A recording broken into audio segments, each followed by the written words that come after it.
ये चुनाव इंडिया गठबंधन के लिए बहुत ही महत्वपूर्ण चुनाव है और महत्वपूर्ण इसलिए भी हो जाता है कि भारतीय जनता पार्टी बहुत घटिया पार्टी है और बहुत ही घटिया स्तर पर उतर के आ गई है। आपने देखा है कि झूठ भी बोलती है और झूठ के साथ साथ पूरे देश और प्रदेश की जनता को भ्रमित भी करती है और ऐसे ऐसे निर्णय लिए हैं जिससे जनता को कोई लाभ नहीं हुआ है, जनता उससे परेशानी हुई है। की बार हम आप सब लोगों से कहना चाहते हैं, इन भारतीय जनता पार्टी के लोगों के ऐसा जसवंत नगर से ऐसा इंजेक्शन लगाना सो इनकी चीख दिल्ली तक पहुंचे, ऐसा इंजेक्शन लगाना है। यहाँ पर उपस्थित सभी आदरणीय बुजुर्ग, माताएं, बहनें, नौजवान साथी, पत्रकार बंधुओं, मैं सबसे पहले इस कार्यक्रम के लिए आए हुए सभी लोगों का बहुत बहुत धन्यवाद और आभार प्रकट करना चाहता हूं।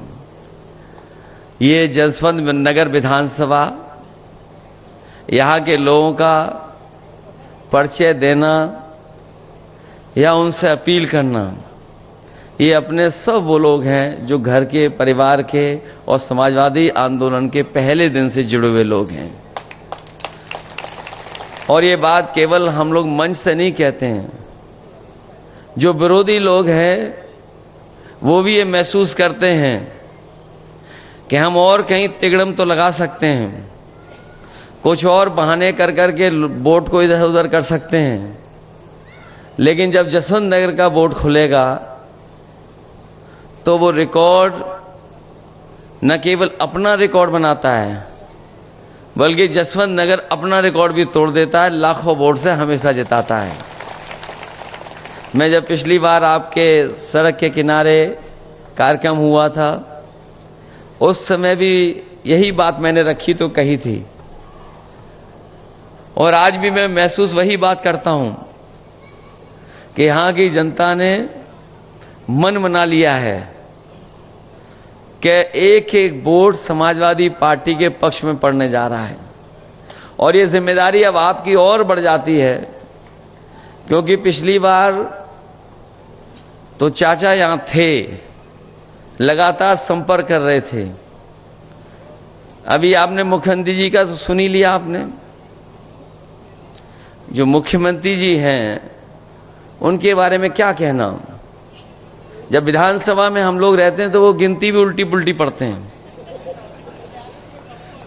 एक बार कोई सवाल को लेकर के वो खड़े हो गए और जाने कहां से वो अखबार लेकर के आए और उस अखबार की खबर के माध्यम से कहने लगे कि 46 में 56 भर्ती हो गए थे एसडीएम। और उस दिन से लेकर के आज तक हम लोग कई जगह पर कई माध्यम से पूछते रहेंगे, भाई वो कम से कम 46 से 56 वाली सूची तो दे दो। और अभी पता नहीं क्या भाषण दे के गए हैं जो प्रसाद को चूरन समझते हैं। बताओ, ये हमारे मुख्यमंत्री, आपने देखा होगा सदन में जब भी चाचा को देखते हैं तो वो घबरा जाते हैं। तो जब जसवंत नगर में आए तो स्वाभाविक था कि उन्हीं के क्षेत्र में आए, और ऐसा नहीं कि उन्हें नहीं पता था, बस वो वोट मांगने की औपचारिकता करके गए हैं। उनकी जो एजेंसी के लोग हैं या जो हमारे आपके आसपास खाकी वर्दी के लोग खड़े हैं और एक आध और भी कहीं छिप के खड़े होंगे जो भाषण नोट कर रहे होंगे, वो खुद सूचना दे देते हैं कि ये लाखों लाख वोट से आप जसवंत नगर से हारने जा रहे हो। और आज तो जसवंत नगर है और तारीख 1 मई है। ये समझ लो बीजेपी गई, इसका पता नहीं लगेगा इसके बाद। और फिर जब चाचा ने इलाज करने की ठानी लिया है तो सोचो वोटों से कैसा इलाज होगा इनको। ये जनता तैयार है। हमारे गुजरात के क्षत्रिय भाई लोग तो तलवार से नहीं, इस बार मतदान से मतवार कर रहे हैं, उससे इलाज कर रहे हैं। और जसवंत नगर वाले भी इस बार अपना एक एक वोट डाल करके भारतीय जनता पार्टी के लोगों का इलाज करने के लिए तैयार हैं। ये वो लोग हैं जिन्होंने सब कुछ उल्टा पुल्टा कर दिया है और ऐसा उलझा दिया है देश को और तमाम चीजों को कि अगर ये नहीं हटेंगे तो हो सकता है ये संविधान को भी बदल दें। कई बार हम लोग इस बात को कहते हैं कि संविधान बदलेंगे, तो पत्रकार साथी और बीजेपी के लोग ये तर्क देते हैं कि संविधान कैसे बदल जाएगा। मैं उनसे जवाब में कहता हूं कि याद कीजिए कि भारतीय जनता पार्टी ने एक दिन फैसला ले लिया और फैसला लेकर के सब नोट बंद करा दिए। क्या किसी पत्रकार को पता था? क्या किसी जनता में किसी सदस्य को पता था? और इसी तरह अभी जो अग्निवीर व्यवस्था आई है, ये जो अग्निवीर व्यवस्था जो पक्की नौकरी होती थी, ये जो 4 साल की नौकरी कर दी है। हमारे यहां बहुत सारे लोग ऐसे होंगे गांव के जो फौज में जाकर के न केवल उन्होंने सीमा पर देश की रक्षा करने का काम किया, बल्कि अगर उनके परिवार की आर्थिक और सामाजिक स्थिति देखोगे, अगर वो फौज में भर्ती हो गए तो उनके घर परिवार की सामाजिक और आर्थिक स्थिति भी बेहतर हो गई और नई पीढ़ी को अच्छा पढ़ने का भी मौका मिल गया। जब ये जानकारी बीजेपी को हो गई कि गांव के बच्चों की जो पढ़ाई लिखाई वो बेहतर हो गई, फौज में जो लोग भर्ती हो जाते हैं उनका सामाजिक आर्थिक रूप से वो मजबूत हो जाते हैं, तो उन्होंने ये फैसला लिया कि अब पक्की नौकरी नहीं, अग्निवीर के माध्यम से ही नौकरी मिलेगी। हम अपने तमाम नौजवानों को कहना चाहते हैं इस मौके पर कि समाजवादी सरकार और इंडिया गठबंधन की सरकार आएगी, ये जो आधी अधूरी 4 साल की नौकरी दी है खत्म हो जाएगी और जो पहले व्यवस्था थी कि नौकरी पूरी मिलती थी और पेंशन और सुविधाएं मिलती थी, वही इंतजाम करने का काम करेंगे। ये हमारे खाकी वर्दी वाले भी कभी कभी हम लोगों को गुस्सा दिखाते हैं। ये लोग भी जान लें, बीजेपी वाले आ गए तो 4 साल की नहीं, इनकी 3 साल की नौकरी हो जाएगी और बाद में ये हम लोगों के संगी घूमेंगे। और ये हो सकता है, ये पूछे कैसे हो सकता है? भाई अग्निवीर की हो गई तो तुम्हारी भी हो जाएगी। और सरकारी विभाग देख लो, बताओ आउटसोर्स में है नौकरी में कि नहीं है? क्लास 4, क्लास 3 धीरे धीरे सरकार ने आउटसोर्स कर दी। न केवल नौकरियां सरकारी विभाग में आउटसोर्स की हैं, बहुत से विभागों को आउटसोर्स कर दिया। ये जो आरक्षण ना खत्म होने की बात बीजेपी के लोग अब कह रहे हैं, वो इसलिए कह रहे हैं कि पीडीए परिवार से सब लोग जुड़ गए और जो बहुजन समाज के लोग हैं वो ये समझ रहे हैं कि बाबा साहब भीमराव अंबेडकर जी का जो संविधान दिया हुआ था उसको भी ये बदल देंगे। ये बदले न बदलें, लेकिन उस रास्ते पे ये लोग चल रहे हैं। सोचिए आप, अगर विभाग में प्राइवेट हो जाएगा तो क्या आरक्षण लागू होगा क्या उसमें? ये जो हवाई जहाज वाला विभाग था जिसमें लगभग 1 लाख लोगों को नौकरी मिलती थी, ये कुछ वर्षों से प्राइवेट कर दिया गया है। अब बताओ, प्राइवेट में जाने के बाद क्या आरक्षण मिल रहा है किसी को? इसी तरह और विभाग हैं, बीएसएनएल है, ये सरकारी विभाग, टेलीफोन वाले थे, ये सब प्राइवेट हो गए। ये पानी के जहाज जिस विभाग से चलते थे वो प्राइवेट हो गया। बीमा कंपनियां प्राइवेट होने जा रही हैं, बैंकें प्राइवेट होने जा रही हैं। तो सोचिए, अगर वो आरक्षण नहीं खत्म करना चाहते तो आखिरकार प्राइवेट के रास्ते पे क्यों जा रहे हैं? इसलिए घबराए हुए हैं भारतीय जनता पार्टी के लोग। और घबराने का नतीजा देखिए, जो कभी आरक्षण खत्म करना चाहते थे वो आरक्षण के पक्ष में बोल रहे हैं।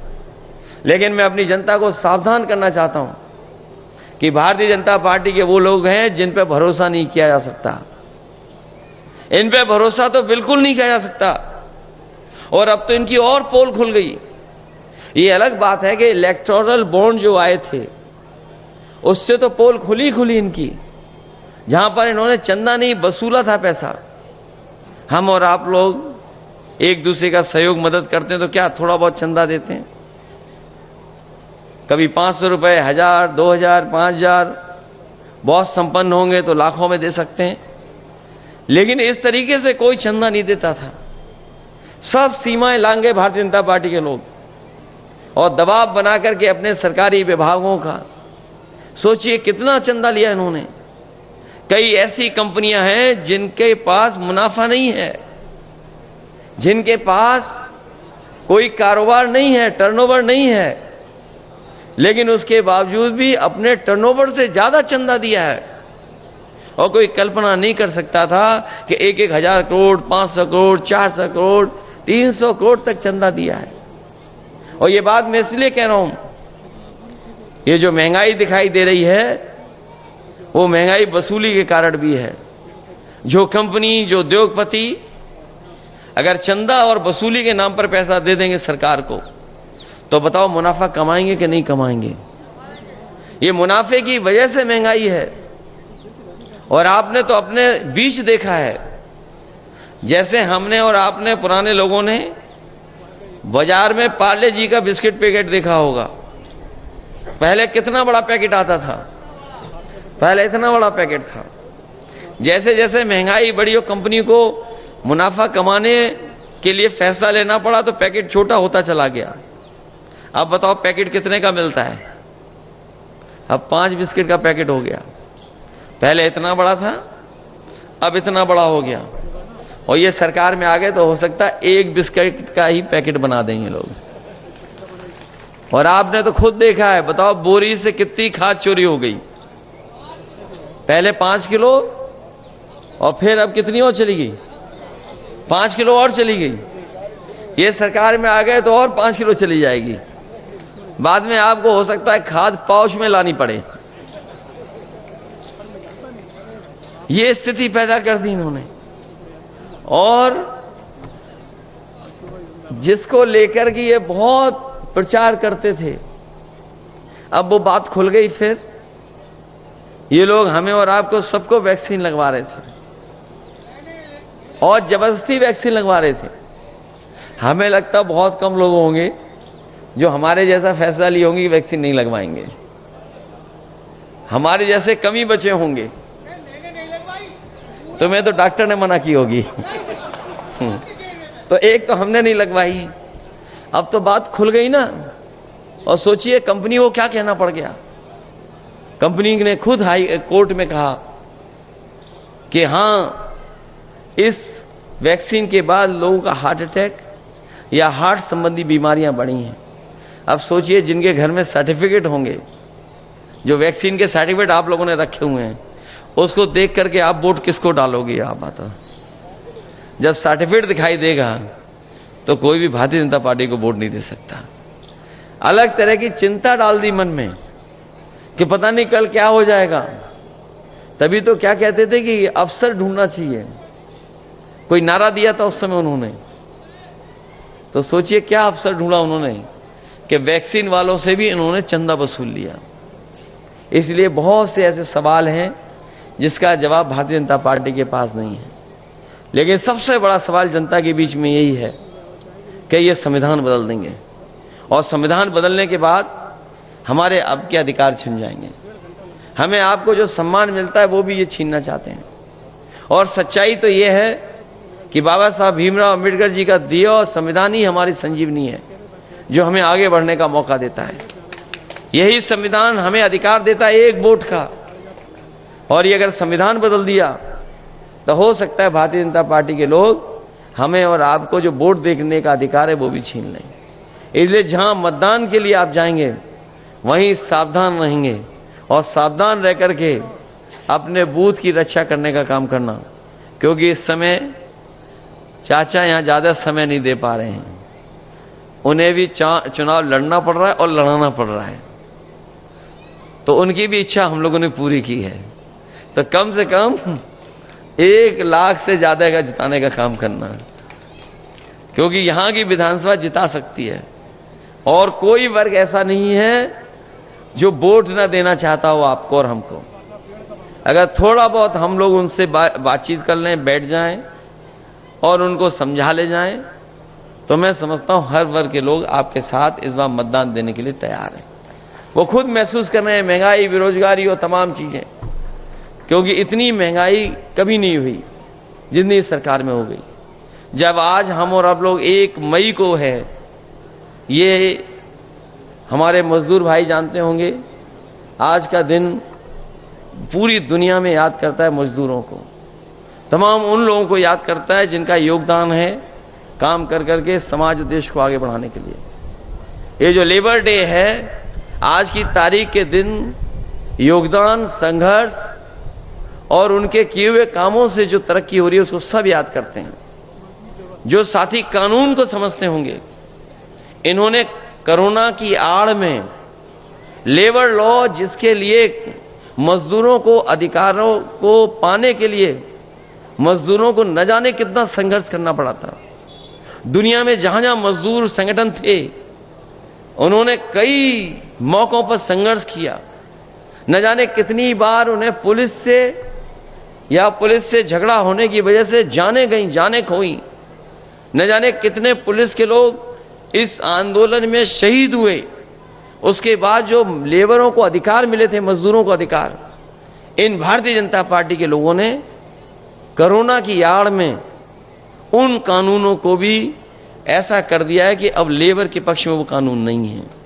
तो सोचिए, आड़ में क्या नहीं कर सकते ये लोग। इन्होंने छिप करके हमारे तमाम मजदूरों को जो कई 100 वर्षों के संघर्ष के बाद जो अधिकार मिले थे, जो उन अधिकारों को छीनने भी काम किया है। इसलिए इनसे सावधान रह करके इन भारतीय जनता पार्टी को हटाने का काम करना। जो पहले और दूसरे चरण के वोट पड़े हैं, उस चरणों में भारतीय जनता पार्टी और उनके सहयोगी लोग बहुत पीछे छूट गए हैं।